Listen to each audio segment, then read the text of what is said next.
की बात है, एक गांव में रामू काका नाम का एक आदमी तिलों वाले मूसड़े बेचा करता था। उसके मूसड़े मीठे और जायके में बहुत मजेदार होते थे और लोग उसके ठेले पर आकर बहुत शौक से खाते थे।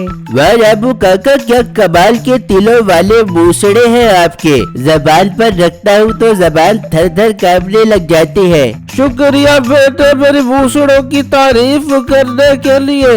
भाई ये तिलों वाले मूसड़े हैं, चंबेली बाई का करंट नहीं है जो तेरी जबान थर थर कांपने लग जाती है। हाँ माना के मजेदार बहुत हैं, खाकर दिल बाग बाग हो जाता है। भाई मेरे लिए तो ये मूसड़े करंट के बराबर है, इन्हें खाकर तो मेरी जिंदगी में बहारें आ जाती है। रामू काका मेरे घर वालों के लिए भी तिलों वाले मूसड़े पैक कर दो। अच्छा बेटा, भी पैक करके देता हूँ आपको तिलों वाले मूसड़े। लोग तो जैसे उसके तिलों वाले मूसड़ों के दीवाने थे, खुद भी खाते और अपने घर वालों के लिए भी ले जाते थे। रामू काका की जिंदगी बहुत अच्छी गुजर रही थी। वो रात में सुकून की नींद सोता और सुबह उसकी बीवी मूसड़ों का मसाला तैयार करती और वो गोल गोल तिलों वाले मूसड़े बनाता। बेगम अपने मूसड़ों की सेल अब काफी होती जा रही है। शाम होने से पहले ही मूसड़े खत्म हो जाते हैं और बाकी के ग्राहक खाली हाथ घर जाते हैं।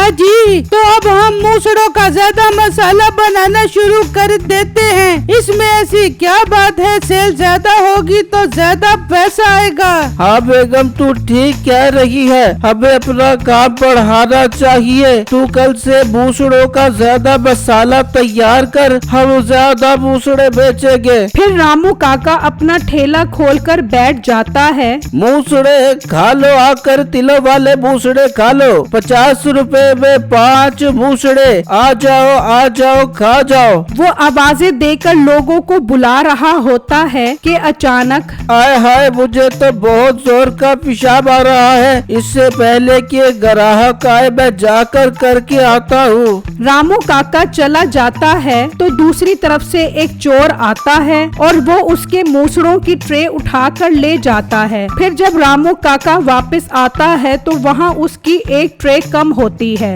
ये मेरी ट्रे कौन उठा कर ले गया? हाय मैं मर गया। इतनी मुश्किल से तैयार होते हैं ये तिलों वाले मूसड़े। मैं भी पुलिस के पास जाता हूँ। रामू काका परेशानी में पुलिस स्टेशन पहुँचता है। थानेदार साहब, गजब हो गया, कोई मेरे तिलों वाले मूसड़ों की ट्रे उठा कर ले गया। क्या तिलों वाले मूसड़े? ये कितना अजीब नाम है। जब नाम ही इतना अजीब है तो खाने में कितने अजीब होंगे। चल भाग जा यहाँ से। नहीं थानेदार साहब, लोग तो मेरे मूसड़े खाने के लिए मरते हैं। बहुत मजेदार होते हैं मेरे मूसड़े। खाने के लिए नहीं मरते होंगे, खाकर मर जाते होंगे। नाम तो देखो मूसड़े। जा बाबा जा, क्यों मेरा मुंह सड़ा रहा है? थानेदार साहब, आप चलो मेरे साथ। अगर आपको मेरे मूसड़े अच्छे लगे तो फिर आप चोर को पकड़ना, अगर अच्छे ना लगे तो ना पकड़ना। हाँ ये बात तो समझ आ रही है। चल मुंशी चल, इसके मूसड़े खाते हैं। फिर वो तीनों ठेले पर आ जाते हैं और रामू काका उन्हें मूसड़े देता है। मीठा वो खा जाता है। अरे वाह बुजुर्गो, क्या कमाल के मूसड़े हैं भाई तेरे, मजा आ गया। जरा एक और प्लेट लगा के दे मूसड़ों की, दिल से दुआएं निकल रही हैं तेरे लिए। पर थानेदार साहब, आप चोर को तो पकड़ के दोगे ना? हाँ पकड़ कर दूंगा, तू एक और प्लेट लगा दे। फिर रामू काका मीठे को एक और प्लेट बना कर देता है और वो खा जाता है। बाबा बुजुर्गो, ना पेट भर रहा है ना नीयत भर रही है। मैं सोच रहा हूँ ये मूसड़े मुझे इतने अच्छे लगे हैं तो मेरी जोजा मोहतरमा को कितने अच्छे लगेंगे। चल बुजुर्गो, एक ट्रे उठा दे मेरे घर के लिए, कल चोर को लाकर तेरे कदमों में डाल दूंगा। पर थानेदार साहब, ये मूसड़े तो मेरी रोजी रोटी है। एक ट्रे चोर उठा कर ले गया और अगर एक मैं आपको दे दूंगा तो मेरे पास क्या बचेगा? आप चोर को ना पकड़ो, मैं ऐसे ही ठीक हूँ। क्या कहा? मीठे थानेदार के सामने जबान चलाता है। ये सारा इलाका मेरा है। मैं वो हाल करूँगा तेरा कि अपने मूसड़े खाने के काबिल भी नहीं रहेगा। चल मुंशी, एक ट्रे उठा और अपनी भाभी के पास ले जा और कहीं कि आपके शरीके हयात ने आपके लिए गिफ्ट भेजा है। अच्छा साहब, मैं ऐसा ही करूँगा। फिर मुंशी काका मूसड़ों की ट्रे लेकर वहाँ से चला जाता है और वो बेचारा देखता ही रह जाता है। ये आज तो मेरा सारा माल ही चोरों और लुटेरों की नजर हो गया। ना मुझे पेशाब आता, ना मैं करने जाता, ना चोर मूसड़ों की ट्रे उठाकर लेकर जाता, और ना मैं पुलिस स्टेशन जाता, और ना आज का दिन बर्बाद होता। फिर रामू काका घर के लिए निकलता है और जब घर पहुंचता है, अजी ये क्या, सब खैर तो है? जितनी जल्दी कैसे आ गए? इतनी जल्दी सारे मूसड़े कैसे सेल हो गए? कहा बेगम, एक भी मूसड़ा सेल नहीं हुआ, बल्कि सारे मूसड़े चोर और लुटेरों की नजर हो गए। फिर रामू काका अपनी बीवी को सारा माजरा बताता है तो उसे सुनकर बहुत दुख होता है। ये तो बहुत बड़ा जुल्म किया इन्होंने हमारे साथ। गरीबों की हाय बहुत बुरी होती है। हाँ बेगम, दुख तो मुझे इस बात का है कि आज तो 1 रुपए की भी सेल नहीं हुई। कोई बात नहीं, जो होता है अच्छे के लिए होता है, आप फिक्र मत करो। मूसड़े कौन से खत्म हो गए हैं? सारी जिंदगी है कमाने के लिए। आप दिल छोटा मत करो, कल से और कमाई करना आप। वहाँ वो मुंशी मूसड़े लेकर मीठे के घर पहुँचता है तो मीठे की बीवी कहती है, ओ मुंशी, ये तू क्या लेके आ गया? भाभी जी, ये तिलों वाले मूसड़े हैं। मीठे साहब ने आपके लिए तोहफा भेजा है। मैं नहीं खाती ये मूसड़े, नाम से इतने गंदे हैं, खाने में कितने गंदे होंगे। भाभी जी, आप खा कर देखो, बहुत मजेदार है, आपको खा कर मजा आ जाएगा। ला फिर पूरी ट्रे इधर रख दे, मैं भी खा के बताती हूँ। वो मूसड़ों की ट्रे नसीबों के सामने रख देता है और नसीबों एक के बाद एक पूरी ट्रे खा जाती है। अरे ये तो नाम के मूसड़े, खाने में तो गुलकंद से भी ज्यादा मजेदार है। मुंशी भाग के जार मीठे से कह कि एक और मूसड़ों की ट्रे भेज दे, मैं मूसड़े तोड़ तोड़ के खा दूंगी। ठीक है भाभी जी, मैं मीठे साहब को बोल देता हूँ, वो कल आपके लिए एक और ट्रे भिजवा देगा। फिर जब रात होती है तो रामू काका और उसकी बीवी सो जाते हैं और जब सुबह होती है